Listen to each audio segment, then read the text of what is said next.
замислете, име извршител кој минатата година заработил 200.000 евра. 200.000 евра пријавил заработка. Па бело да продавал, немало толку да искаширабе.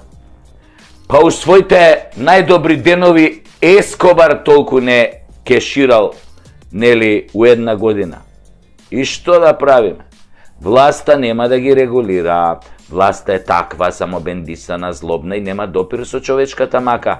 Таа оди од премисата дека во Македонија 80% од сопствениците на недвижностите се во сопственост на обичните граѓани и дека голем дел од граѓаните има по некој денар под перница за не дај Боже за здравствени проблеми за операција, а ако децава избегаат од власта во странство, нели, да им помогнат некако да се најде некој денар.